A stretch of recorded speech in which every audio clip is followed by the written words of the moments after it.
Bismillahirrahmanirrahim. Assalamualaikum warahmatullahi wabarakatuh. Hi everyone, thank you for coming to our group presentation with us from the first group. And our member are Gisa Awalia Rahma, Linggi Sinangling, Maisal Yulugina Hermanto, and I, Latifa Azmu Fauzi. So the material today is the history of curriculum development in Indonesia. Jadi kita akan membahas tentang sejarah perkembangan kurikulum di Indonesia. And the first material will be delivered by me, Latifa Azmu, and the second will be from Maitsal Liu. The third will be from Gisa Awalia, and the last will be from Linggi Sinangling. Table of contents. The first will be explained about the definition and the history of curriculum. The second, curriculum development in Indonesia, old order curriculum. The third is new order curriculum, and the last is curriculum reform period. Okay, for the first explanation will be delivered by me, Latifa Azmu. The definition and the history of curriculum. Definisi dan sejarah kurikulum. Jadi, yang pertama akan dibahas tentang sejarah singkat lahirnya kurikulum di dunia. Secara etimologi, the term curriculum comes from the Greek courier, which means runner, and correre, which means a place to race. Nah, di bahasa Indonesia itu intinya tuh jarak yang harus ditempuh oleh seorang pelari mulai dari start sampai finish untuk memperoleh medali dan penghargaan. Karena di dalam kurikulum itu kan terkait acuan gitu ya, acuan belajar gitu. Nah, menurut Romain 1945 mengatakan curriculum is interpreted to mean all of the organized courses, activities, and experiences which pupils have under direction of the school whether in the classroom or not. Jadi menurut menurut Romain, kurikulum itu bukan hanya menyangkut mata pelajaran yang harus dipelajari, akan tetapi menyangkut seluruh usaha sekolah untuk mengaruhi siswa belajar baik di dalam maupun di luar kelas atau bahkan di luar sekolah gitu. Nah, kurikulum menurut Undang-Undang nomor 20 tahun 2003 di bagian bab 1 pasal 1 ayat 19 disebutkan bahwa kurikulum adalah seperangkat rencana dan pengaturan mengenai tujuan, isi, dan bahan pelajaran, serta cara yang digunakan sebagai pedoman penyelenggaraan kegiatan pembelajaran untuk mencapai tujuan pendidikan tertentu.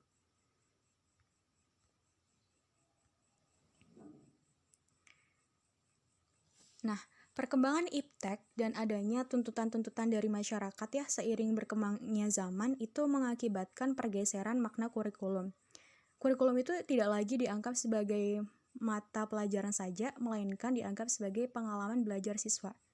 Di tahun 1918, itu muncul buku yang berjudul The Curriculum yang ditulis oleh Franklin Covey.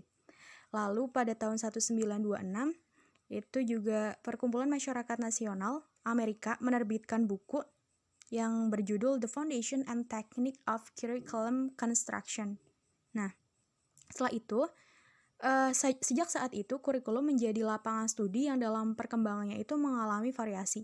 Ada yang menyebutnya dengan curriculum conscious, dengan memuat program-program revisi kurikulum dan dalam sistem sekolah.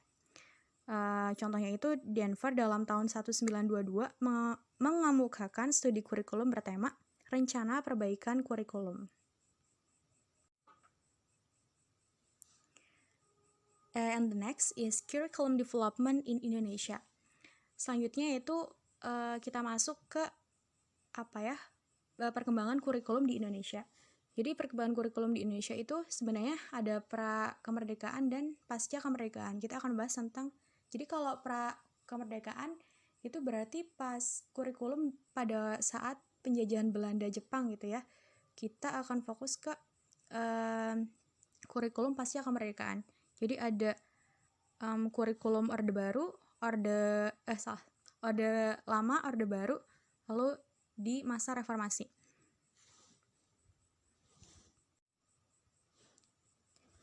Okay, Untuk perkembangan kurikulum di Indonesia pasca kemerdekaan, yang pertama yaitu ada kurikulum 1947.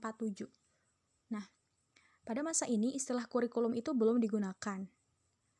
Jadi kita menggunakan istilah rencana pelajaran. Rencana pelajaran pun juga diterjemahkan dari bahasa Belanda, leerplan. Jadi namanya bukan kurikulum, tapi rencana pelajaran. Nah, kurikulum ini adalah kurikulum pertama di Indonesia ya, pasca kemerdekaan. Karena kalau pra kemerdekaan kan ini ya masih masa penjajahan Belanda gitu, Belanda Jepang. Lalu pada masa ini kurikulum 1947 itu lebih menekankan pada pembentukan karakter manusia Indonesia yang merdeka dan berdaulat gitu. Jadi lebih ditekankan ke karakter gitu ya. Terus kurikulum ini juga masih dipengaruhi sistem pendidikan kolonial Belanda dan Jepang. Bentuk kurikulumnya memuat 2 hal pokok, daftar mata pelajaran dan jam pelajarannya, kayak jadwal gitu, dengan garis-garis besar pengajaran.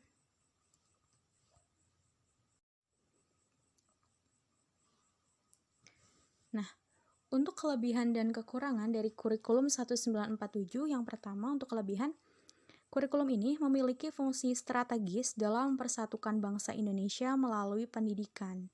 Karena ya kurikulum ini lebih ke ranah afektif gitu, kayak menekankan pada karakter bangsa. Lalu mencerminkan kesadaran sebagai bangsa yang berdaulat dan mendudukan pendidikan sebagai faktor penting dalam memperkokoh berdirinya negara. Lalu karena kurikulum ini mengadopsi dari pengalaman pendidikan Indonesia saat masa penjajahan, sehingga kurikulum ini mudah dalam penyusunannya. Nah, untuk kekurangannya sendiri, yang pertama itu dibayang-bayangi pendidikan zaman penjajah sehingga mengarah pada pola pengajaran penjajah. Yang kedua, belum memiliki orientasi ranah kognitif dan psikomotorik, namun lebih dominan ke ranah afektif. Jadi kan, karena di sini itu lebih ditekankan ke afektif ya, jadi ke ranah emosi, kayak nilai, sikap, karakter bangsa gitu. Jadi tidak menekankan pada kognitif atau yang berkaitan dengan nalar atau proses berpikir gitu. Nah, selanjutnya ada belum diterapkan secara menyeluruh dan baru resmi dilaksanakan pada tahun 1950.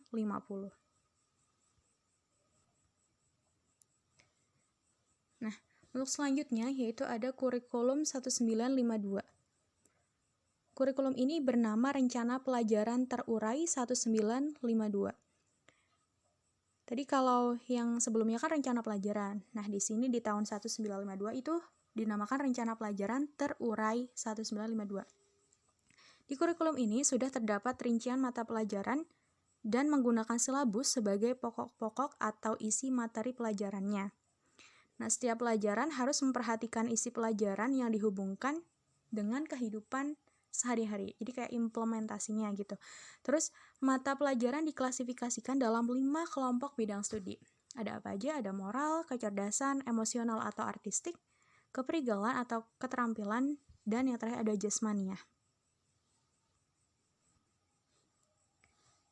Nah, untuk kelebihan dan kekurangan kurikulum 1952 yaitu bahwasanya untuk kelebihannya yang pertama, isi kurikulum 1952 itu jauh lebih rinci dibandingkan kurikulum 1947. Kurikulum ini juga telah mengarah pada sistem pendidikan nasional. Materi pelajaran sudah berorientasi pada kebutuhan hidup para siswa. Dan guru itu fokus pada satu mata pelajaran.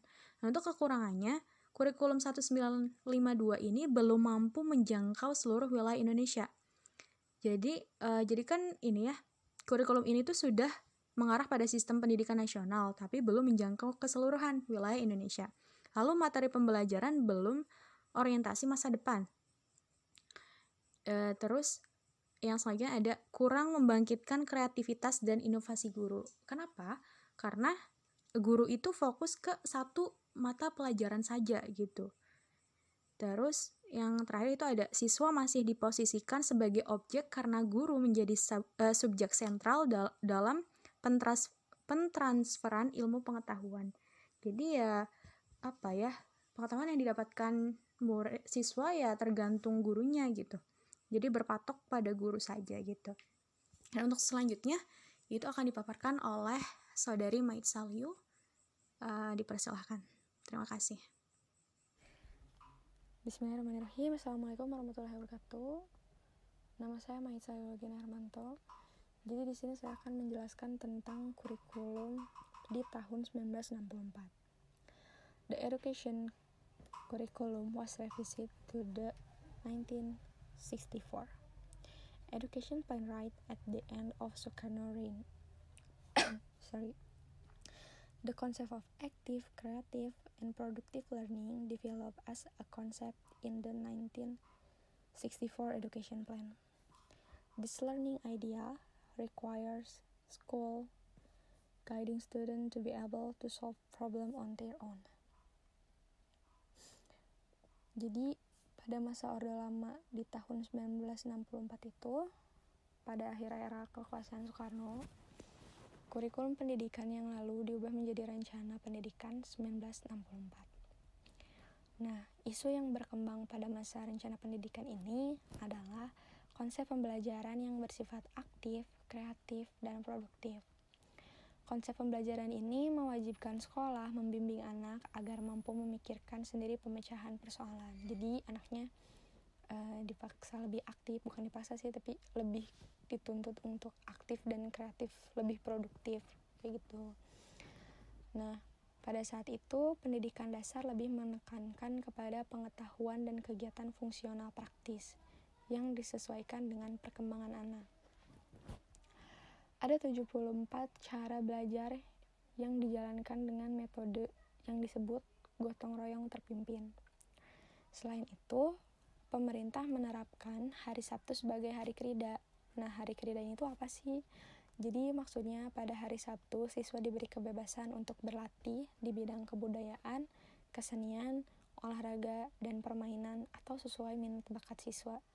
Jadi siswanya dipilih lebih minat ke yang mana, dia mau ke bidang olahraga atau lebih ke permainan atau kesenian.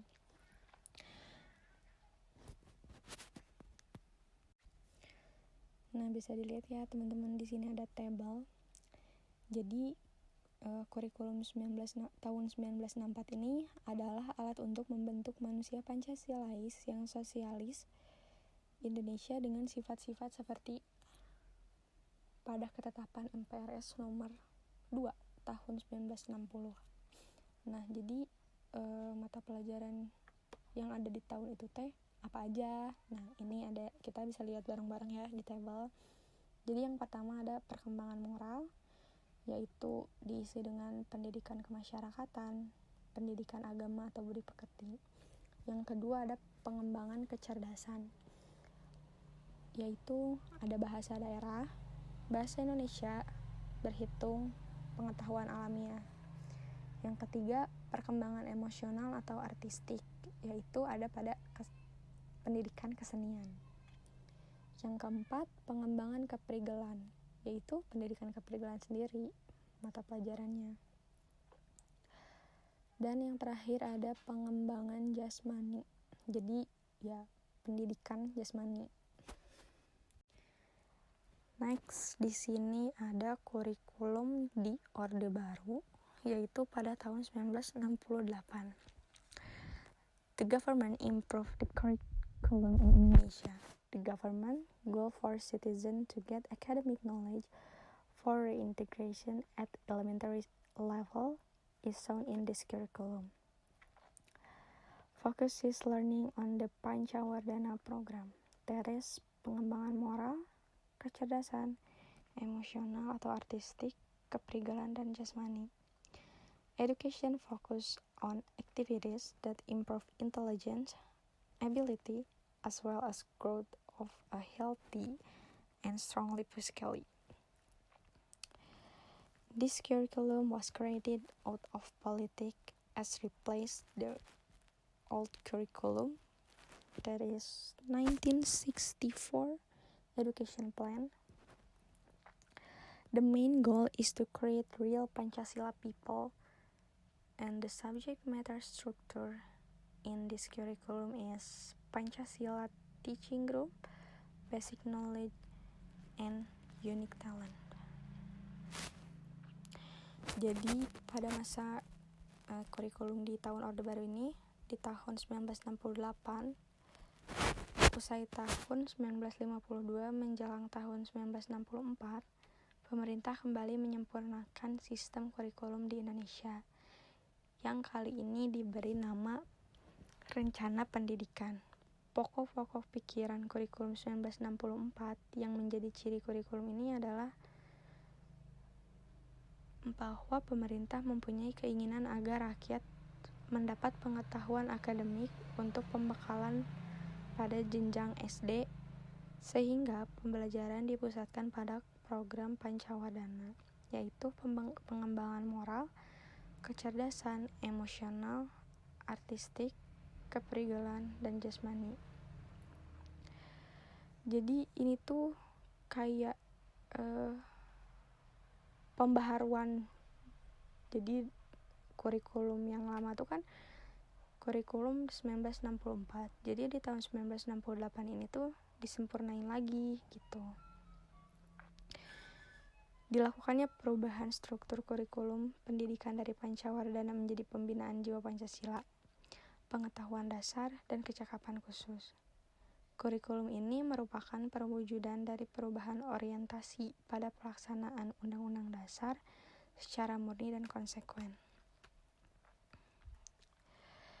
Dari isi pendidikan ini diarahkan kepada kegiatan yang mempertinggi kecerdasan dan keterampilan serta mengembangkan fisik yang sehat dan kuat.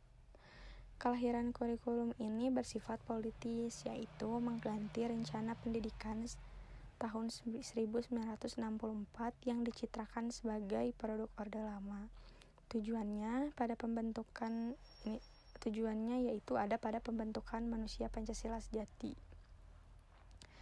Kurikulum ini menekankan pendekatan organisasi, yaitu pada materi pelajaran, kelompok pembinaan Pancasila, pengetahuan dasar, dan kecakapan khusus.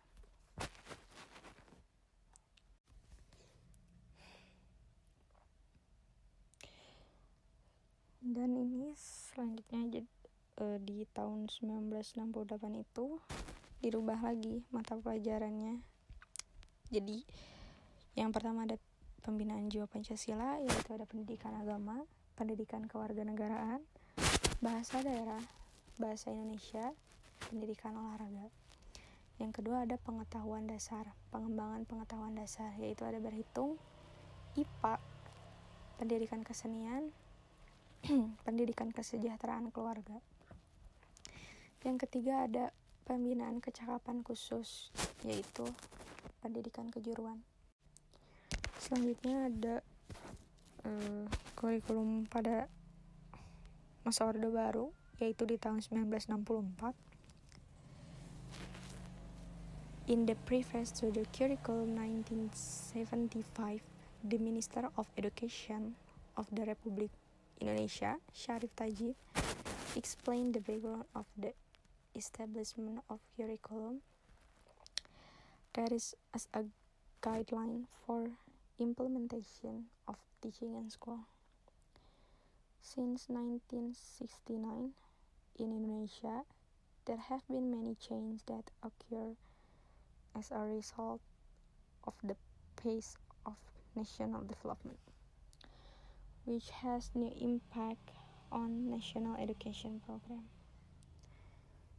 Jadi di kurikulum pada tahun 1975 ini, latar belakang diberlakukannya kurikulum ini dalam kata pengantar kurikulum, Menteri Pendidikan Republik Indonesia Syarif Tajib menjelaskan tentang latar belakang ditetapkannya kurikulum sebagai pedoman pelaksanaan pengajaran di sekolah.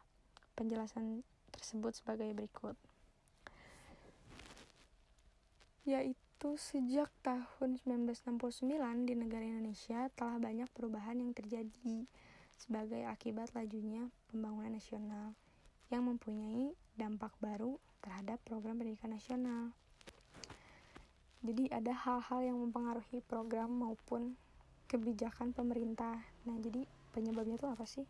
Nah, kita lihat di next slide. Jadi hal-hal yang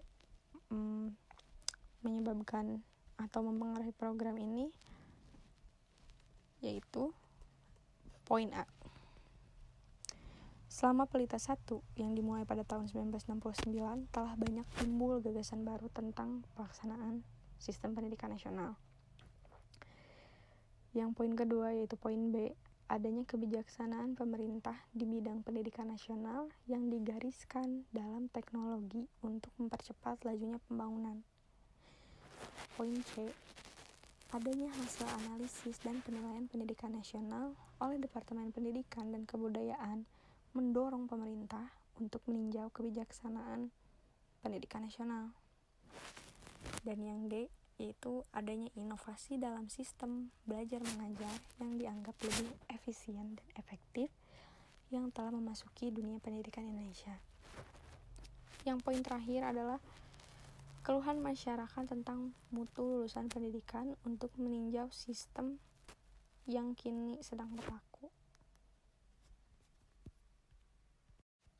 The elements that are factor of government wisdom that arise in the context of national growth have not been taken into account in the 1968 curriculum. Therefore, a revision of this curriculum is necessary to fulfill the requirement of the construction community. Jadi maksudnya adalah pada kurikulum 1968 ini, hal-hal yang merupakan faktor kebijaksanaan pemerintah yang berkembang dalam rangka pembangunan nasional tersebut belum diperhitungkan, sehingga diperlukan peninjauan khusus terhadap kurikulum ini agar sesuai dengan tuntutan masyarakat yang sedang membangun. Next, di sini ada prinsip.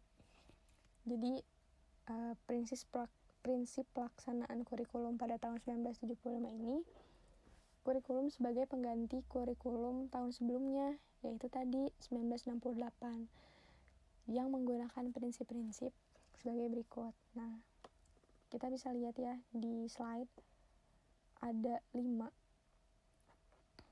Yang pertama itu goal oriented, yaitu berorientasi pada tujuan. Dalam hal ini, pemerintah merumuskan tujuan-tujuan yang harus dikuasai oleh siswa yang dikenal dengan hierarki atau tujuan pendidikan yang meliputi tujuan pendidikan nasional, tujuan institusional, tujuan kurikuler, dan tujuan instruksional umum dan tujuan instruksional khusus. Yang kedua ada adopt an integrative approach, yaitu menganut sistem pendekatan integratif, dalam arti bahwa setiap pelajaran memiliki arti dan peranan yang menunjang kepada tercapainya tujuan-tujuan yang lebih integratif. Yang ketiga, emphasize efficiency and effectiveness in terms of power and time, yaitu menekankan kepada efisiensi dan efektivitas dalam hal daya dan waktu. Yang poin keempat, adopt an instructional system approach. Jadi menganut pendekatan sistem instruksional yang dikenal dengan prosedur pengembangan sistem instruksional atau PPSI. Sistem yang senantiasa mengarah kepada tercapainya tujuan yang lebih spesifik dapat diukur dan dirumuskan dalam bentuk tingkah laku siswa. Yang poin terakhir, influenced by the psychology of behavior. Jadi yang poin terakhir ini tuh dipengaruhi oleh psikologi tingkah laku dengan menekankan kepada stimulus respon dan latihan. Pembelajaran ini lebih banyak menggunakan teori behaviorism, yaitu memandang keberhasilan. Next, di sini ada komponen kurikulum pada tahun 1975. Yang pertama ada institutional objective. Yang kedua ada curriculum program structure. Yang ketiga program outline. Yang keempat, presentation system with approach atau PPSI tadi. Assessment system by implementing PPSI tadi atau prosedur pembangunan sistem instruksional. Yang keenam ada each student guidance and extension system has their own level of speed. Yang terakhir ada supervision and administration of an institution.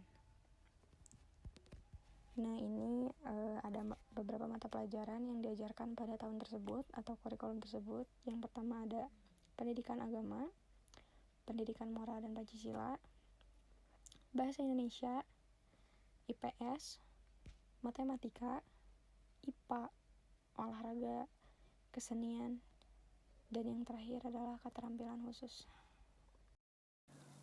Oke, Assalamualaikum warahmatullahi wabarakatuh.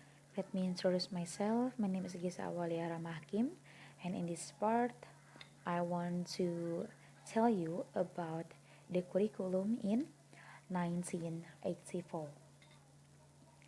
Nah, this curriculum emphasizes on the content or subject matter sourced from the discipline. The preparation is relatively easy, practical, and easy to combine with the other models. Background of curriculum 1984. The curriculum from 1975 to 1983 was considered no longer able to meet the needs of the community and the demands of science and technology. In general, the basis of the 1975 curriculum changed to the 1984 curriculum is as follows.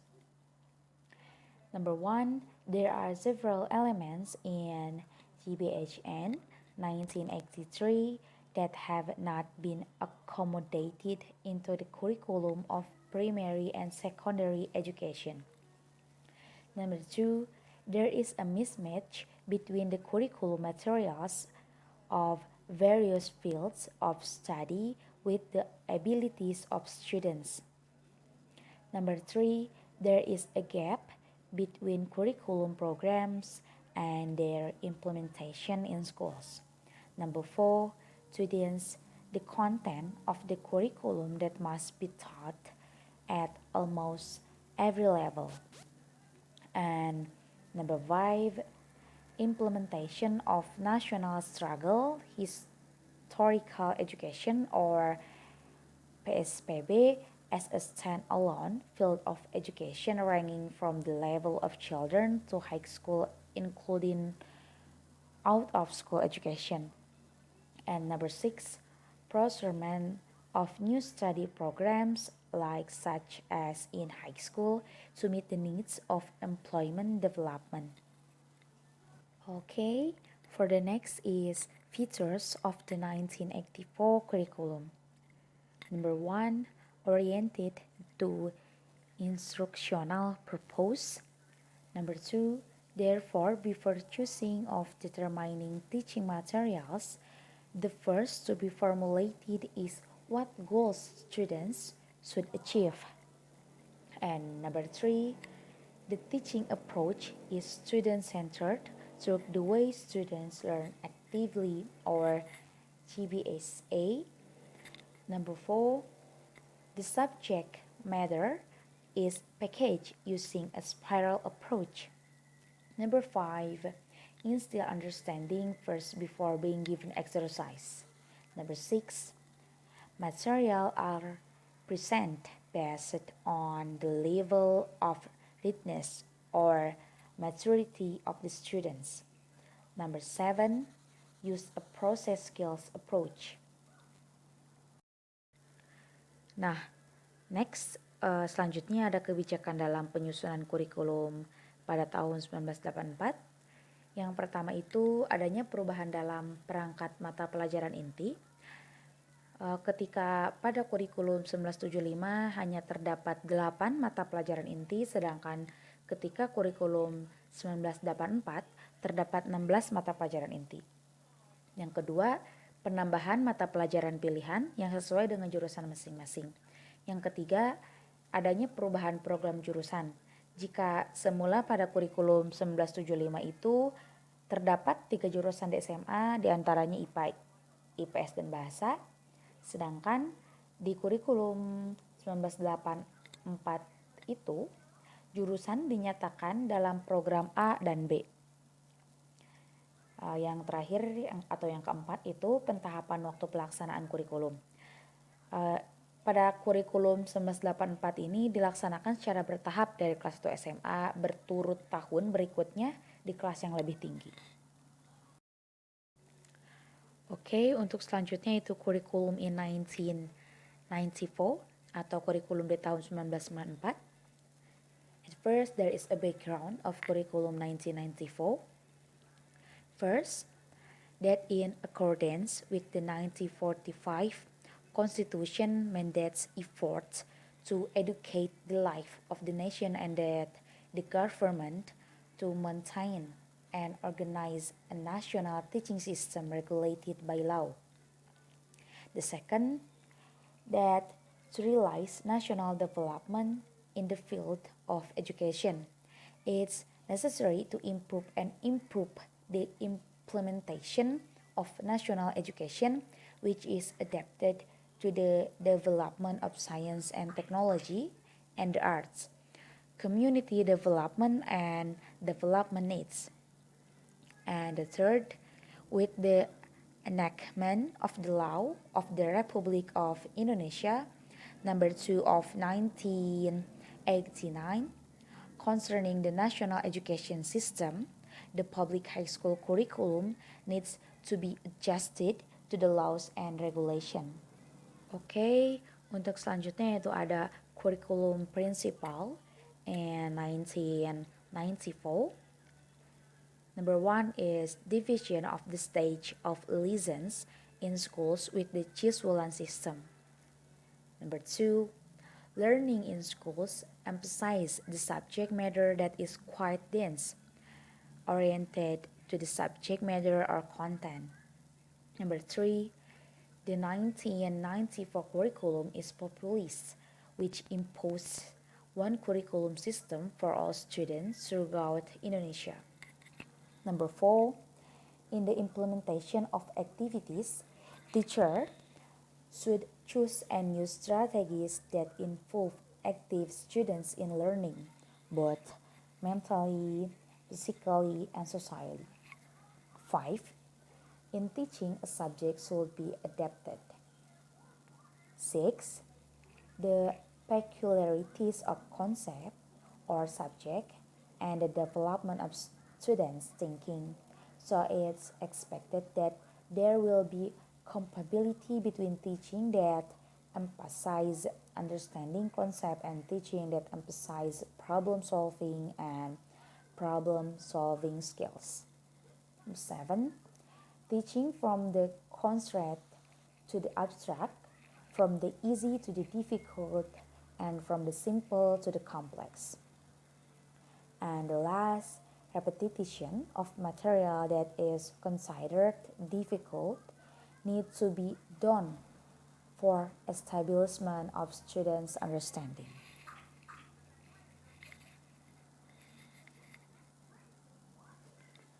Oke, selanjutnya selama dilaksanakannya kurikulum 1994 ini muncul beberapa permasalahan terutama sebagai akibat dari kecenderungan kepada pendekatan penguasaan materi atau yang disebut sebagai content oriented, diantaranya sebagai berikut.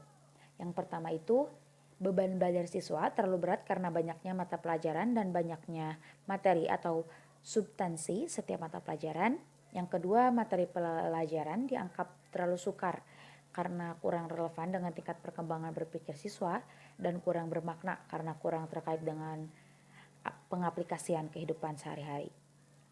Dan yang ketiga, permasalahan yang sudah saya sebutkan tadi berlangsung ketika pelaksanaan kurikulum 1994 dan hal ini mendorong para pembuat kebijakan untuk menyempurnakan kurikulum 1994 ini.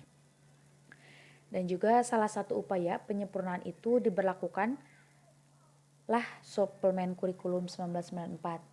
Penyempurnaan tersebut dilakukan dengan tetap mempertimbangkan prinsip penyempurnaan kurikulum, yaitu yang pertama, Penyempurnaan kurikulum secara terus-menerus sebagai upaya penyesuaian kurikulum dengan perkembangan ilmu pengetahuan dan teknologi, serta tuntutan kebutuhan masyarakat. Yang kedua, penyempurnaan kurikulum dilakukan untuk mendapatkan proporsi yang tepat antara tujuan yang ingin dicapai dengan beban belajar, potensi belajar, ataupun potensi siswa, dan keadaan lingkungan serta sarana pendukungnya. Yang ketiga, penyempurnaan kurikulum dilakukan untuk memperoleh kebenaran substansi, materi pelajaran, dan kesesuaian dengan tingkat perkembangan siswa. Yang keempat, penyempurnaan kurikulum mempertimbangkan berbagai aspek terkait seperti tujuan materi, pembelajaran, evaluasi, dan sarana prasarana termasuk buku pelajaran juga. Dan yang kelima, penyempurnaan kurikulum tidak mempersulit guru dalam mengimplementasikan dan tetap dapat menggunakan buku pelajaran dan sarana prasarana pendidikan lainnya yang tersedia di sekolah. Dan yang keenam, penyempurnaan kurikulum 1994 ini di pendidikan dasar dan menengah dilaksanakan bertahap, yaitu tahap penyempurnaan jangka pendek dan penyempurnaan jangka panjang. Mungkin dari saya cukup sekian, dilanjutkan oleh teman saya. Terima kasih. Well, we'll move over to the curriculum reform period, which started in 1999 until now. And there are 3 curriculum in this period. Curriculum 2004, 2006, and 2013.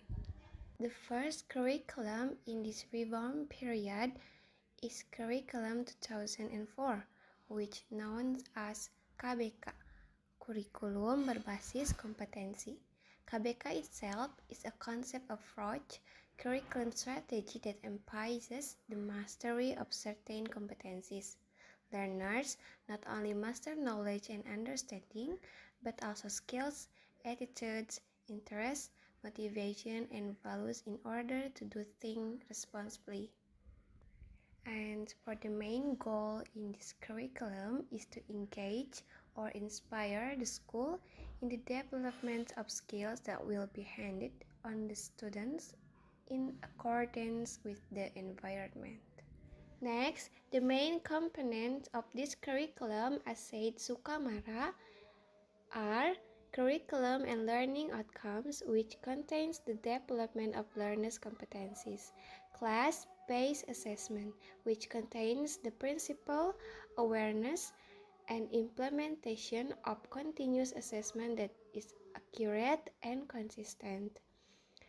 Next, teaching and learning activities, which contain the main idea of learning for the achievement of competence and combination. Last, school-based curriculum that contains various patterns of empowerment of education personnel and curriculum information system development. Next, for the characteristic or ciri-ciri dari kurikulum 2004 ini seperti yang dijelaskan oleh Mulyasa, yaitu learning system with modules or quiz that student can learn in detail independently, using the entire learning research, both plan and utilize, field experience involving the school, environment, and society, personal individual strategies taking into account that each individual is unique and different, so it needs different handling. Easy of learning carried out by a combination of individual personal learning, field experience, and team learning. And last, mastery learning, so that there are no students who do not master the competency set. Meanwhile, according to Depdiknas tahun 2022 menjelaskan ciri-ciri kurikulum berbasis kompetensi, yaitu pertama, memperhatikan apa yang sah diperoleh siswa selama dilaksanaan KBM ini. Yang kedua, hasil akhir dari pembelajaran adalah anak mempunyai agama dan keterampilan. Yang ketiga, metode pembelajarannya bermacam-macam. Yang keempat, sumber belajar tidak hanya mengandalkan guru, namun dari segala sesuatu yang mengandung edukasi. Dan yang terakhir, penilaian berdasarkan proses yang dilalui siswa dan hasil dari siswa itu tersebut. The second curriculum in this reform period is Curriculum 2006, known as KTSP, Kurikulum Tingkat Satuan Pendidikan. Nah, KTSP ini merupakan salah satu rujukan dalam pengembangan kurikulum di Indonesia. Maka dari itu, KTSP ini juga sering disebut dengan KBK yang disempurnakan. KTSP itself is a functional curriculum that is created and implemented by each educational institution. Educational objectives, organization, and curriculum material of education unit level, education calendar, and syllabus are all part of the KTSP. Kurikulum KTSP ini, sebagaimana dikatakan oleh Mulyasa, mempunyai kekhasan tersendiri, yaitu KTSP ini dikembangkan sesuai dengan kondisi, potensi sekolah, karakteristik sekolah atau daerah, sosial budaya masyarakat setempat, dan karakteristik peserta didik dari satuan pendidikan tersebut. Yang kedua, kurikulum ini dikembangkan oleh satuan pendidikan bersama dengan komite sekolah berdasarkan kerangka dasar kurikulum dan kompetensi lulusan di bawah supervisi pendidikan kota atau kabupaten atau departemen agama. Dan yang terakhir, mengacu kepada standar nasional pendidikan. The third or the last curriculum in this period is Curriculum 2013. The history or sejarah yang melatar belakangi lahirnya kurikulum ini merupakan bentuk implementasi dari Undang-Undang Nomor 20 Tahun 2003 tentang Sistem Pendidikan Nasional, di mana sistem pendidikan nasional di Indonesia terus mengalami pengembangan sampai saat ini. Nah, berkaitan dengan pengembangan kurikulum 2013 ini lebih menekankan kepada pendidikan karakter dengan harapan melahirkannya insan yang lebih produktif, kreatif, inovatif, dan berkarakter.